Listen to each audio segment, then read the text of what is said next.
This baby gorilla kept grabbing his belly in distress when vets realized why they wear Speachless. The mist had not yet lifted from the forest enclosure when the keepers first heard it, a low, broken whimper. The kind of sound that does not belong to any catalogued gorilla vocalization. The kind of sound that makes a grown adult stop mid-step and feel their own chest tighten in sympathy before their mind even catches up to why. In the gray hush before sunrise, with dew clinging like tiny beads of glass to the broad leaves overhead, and the whole world holding its breath in that fragile in-between hour, when night has not quite let go and day has not quite arrived, a small shape sat hunched in the corner of the habitat. It was Quito, a 9-month-old western lowland gorilla, his usually glossy black fur dulled and matted, clumped in places as though he had been sweating through some invisible fever, his small fists pressed hard into his own belly. Over and over, he clutched at himself, curling forward, rocking, his amber-brown eyes wide, with something that looked disturbingly close to human fear, the kind of fear that has no context, no memory of ever hurting like this before, and so has nothing to hold on to except the hurting itself. Baby gorillas do not do this.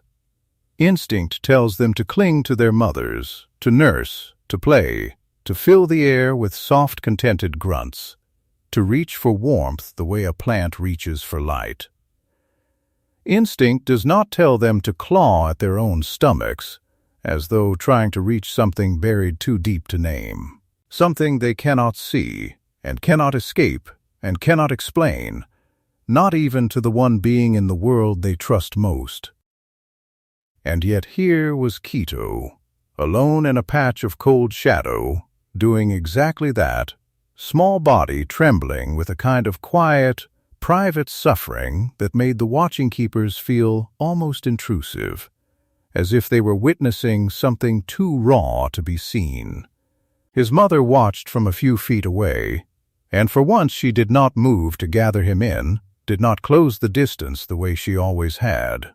She simply watched, her broad shoulders strangely still, her dark eyes fixed on her son, with an expression the keepers would later describe as unbearable not confusion, but grief.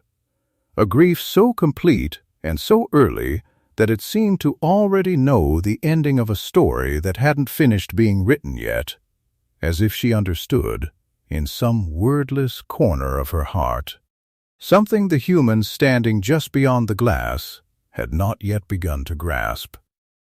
Before we go further into this story, one that left an entire veterinary team speechless by the time the truth came to light, take a moment to say hello. Hit that like button if animal stories move you the way this one is about to. Subscribe if you want more of these deeply human, deeply tender, true accounts. And down in the comments, let us know where in the world you're watching from and what time it is right there as you press play. There is something quietly beautiful about knowing that somewhere it is sunrise, somewhere it is midnight, and yet all of us are gathered here for the same small, aching story. Now, let's go back to that morning. To understand why this moment shattered the keepers, you have to understand what came before it. Quito had been born in early spring, in the humid green heart of a wildlife sanctuary nestled at the edge of a rainforest reserve, where the air always carried the thick, earthy perfume of wet soil and fermenting fruit, and where the canopy filtered sunlight into shifting gold coins on the ground. His mother, a gentle, broad-shouldered gorilla named Amara, had a reputation among the staff for being unusually maternal, even by gorilla standards. She was the one who, years earlier, had adopted an orphaned infant that was not even her own, carrying it against her chest through weeks of monsoon rain without complaint. When Quito arrived, small and slick and trembling, in the humid dark of the birthing den, Amara had curled her enormous body around him like a wall against the world, and for months afterward, the two were rarely seen more than an arm's length apart. Visitors and caretakers alike used to gather at the enclosure glass just to watch them in the early mornings. When the light was soft and buttery, and Quito would burrow his face into the coarse black fur of his mother's shoulder, breathing in her warm, musky, comforting scent, the smell that to him meant nothing bad could happen. He would tumble over her arms, tug at her ears, fall asleep mid-yawn with his small, round belly rising and falling against her forearm. The keepers spoke of a bond that seemed to transcend the ordinary rhythms of animal care, something that felt, in the quiet moments, almost sacred. Amara did not simply tolerate her son. She seemed to listen to him in a way that went beyond sound, reading the smallest shift in his breathing, the faintest tension in his shoulders, long before any human noticed a thing was wrong, which is precisely why the change, when it came, felt so violent in its quietness. It began small. Quito started refusing his morning feeding, turning his face from the bottle with an unusual stubbornness. He grew listless during play sessions that used to leave him breathless with delight, sitting instead in the shade with his knees drawn up, eyes half closed, as though the effort of being a baby animal had simply become too much. The keepers noted these details in their logs with the clinical language of concerned decreased appetite, reduced activity, lethargy, but words on a page could never capture the wrongness of watching a creature built for exuberant motion choose stillness instead. Then came the belly clutching. At first it was occasional, a brief pressing of his hands to his stomach during moments of rest. Within days it had become near constant, an anxious, repetitive gesture that seemed to consume him, as if he were trying to physically hold something together, or hold something in. The senior veterinarian on staff, a soft-spoken specialist named Dr. Reyes, who had spent almost 2 decades working with great apes, later admitted that this case unsettled her more than most. "There is a particular kind of fear that settles into a room," she said, "when an animal's suffering has a shape you cannot yet name." Standard examinations showed nothing definitive at first. Vital signs fluctuated, but did not scream any single diagnosis. Blood work came back with subtle irregularities that could point toward a dozen different explanations, none of them conclusive. Meanwhile, Quito grew quieter by the day, his once glossy sunset black fur losing its shine, taking on a dusty, brittle quality that spoke of a body under strain. The rainforest air outside remained thick with the heavy, humid promise of rain. Storm clouds gathering most afternoons in bruised purples and grays, and there was something almost cruel about the beauty of that season continuing around a small creature curling ever more tightly into himself. There were nights during that stretch when the keepers stayed long past their shifts, huddled under the awning near the enclosure with cooling cups of coffee going untouched in their hands, unable to make themselves leave while that small shape lay curled and shivering in the dark. One junior keeper later confessed, quietly, almost ashamed of how much it had affected her, that she had cried in her car in the staff parking lot more than once that week, not because anyone had told her Quito would not recover, but because of the sound he made when he thought no one was listening, a soft, involuntary whimper that seemed to carry all the confusion and helplessness of a creature who does not yet have the language to ask for help, only the instinct to hurt quietly and hope someone notices anyway. That, perhaps, is the cruelest part of watching any young thing suffer. They cannot tell you where it hurts. They can only show you, in fragments, and trust that you are paying close enough attention to understand. What struck the team most powerfully, and what would later be discussed in veterinary case reviews for years afterward, was Amara's behavior throughout this decline. She did not simply worry in the way a distressed parent might. She began mirroring her son with an eerie precision. Caretakers observed her pressing her own hands gently against her belly in the same rhythm as Quito's frantic clutching, not out of imitation, but seemingly out of some deep, wordless communication passing between mother and child. A channel of understanding that no monitoring equipment could measure. She refused food on the days his appetite vanished entirely. She positioned her body between him and the enclosure entrance whenever unfamiliar staff approached, an old instinct sharpened now into something fiercely protective.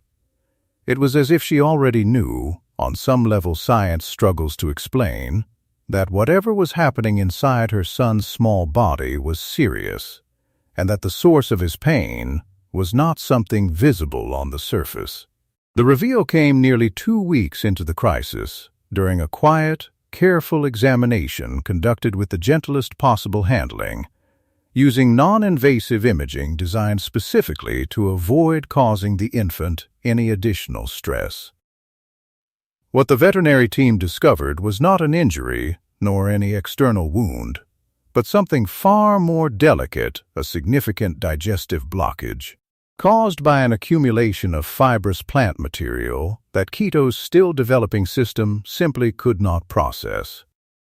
It was, the specialists explained, a rare complication that sometimes occurs in infant gorillas during the transition from nursing to solid foods, when curiosity outpaces the maturity of the gut.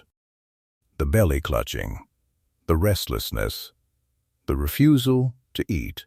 All of it suddenly made complete sense. His small body had been trying to tell them, in the only language available to him, that something inside him was tangled and wrong, and his clutching hands had been an infant's desperate, instinctive attempt to soothe an ache he had no words to explain. Dr. Reyes described the moment of realization as one of profound relief tangled with sorrow. The particular ache of finally understanding a suffering you could not prevent, only now begin to ease. Treatment moved forward with careful, non-surgical medical management, a combination of gentle dietary adjustments, hydration support, and specialized digestive care designed to help his body clear the blockage naturally and safely. All while keeping mother and infant together as much as possible, since separating them, the team agreed, would only compound the trauma. Over the following days, the transformation was gradual, almost imperceptible at first, and then suddenly unmistakable. The tension in Quito's small shoulders began to loosen. His breathing, once shallow and quick, slowed into a deeper, steadier rhythm. On the third morning of recovery, under a sky finally scrubbed clean by the previous night's rain, with sunlight breaking through in warm amber shafts across the enclosure floor, Quito crawled unsteadily across the damp grass toward his mother and pressed his small body fully against her chest for the first time in nearly 2 weeks. What happened next was the moment every keeper present would carry with them for the rest of their careers. The kind of moment people describe years later with their voice suddenly unsteady, as though the feeling never fully left them. Amara wrapped her long arms around her son with a tenderness that seemed to hold the weight of every anxious hour that had come before, every sleepless watch, every silent hour of not knowing, folding all of it into a single embrace. The two of them simply breathed together, their chests rising and falling in matched, synchronized rhythm. The universal language of comfort that needs no translation across species, no dictionary, no words at all, only two hearts finally allowed to slow down at the same time. The acidic tension that had hung in the air for days, the sharp scent of stress that even visitors swore they could sense drifting past the glass, dissolved into something softer, something like the warm, damp, green smell of the forest after rain finally settling into the soil.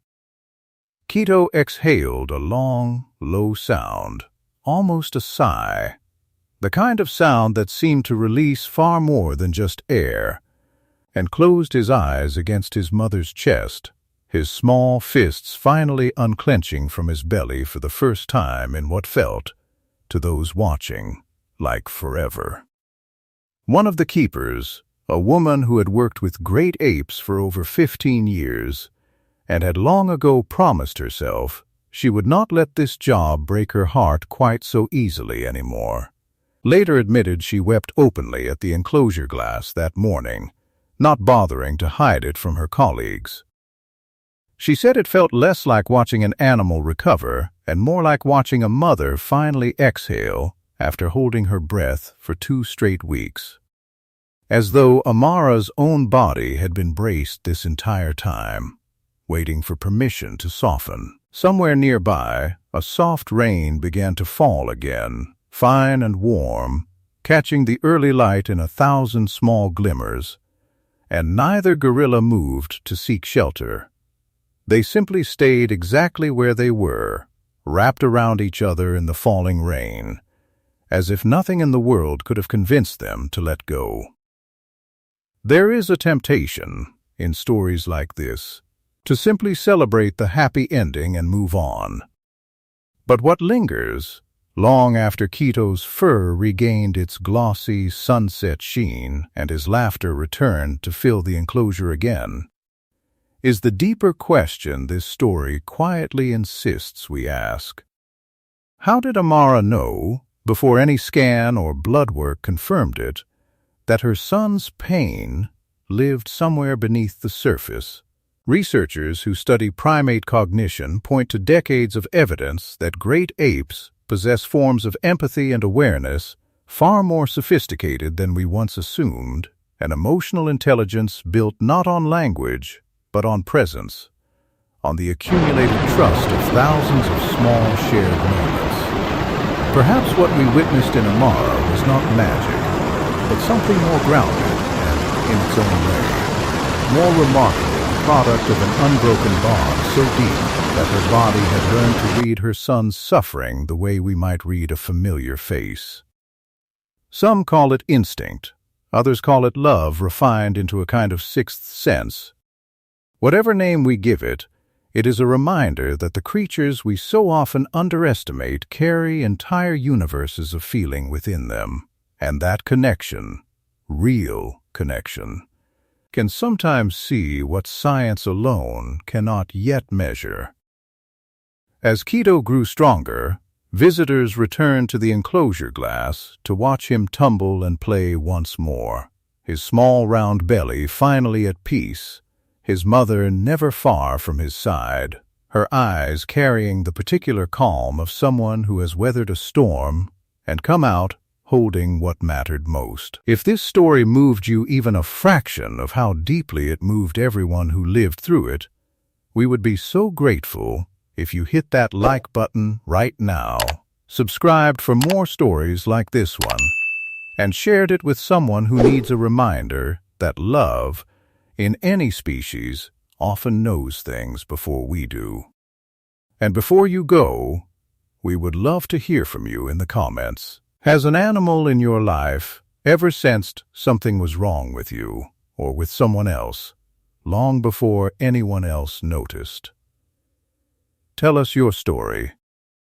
We read every single one,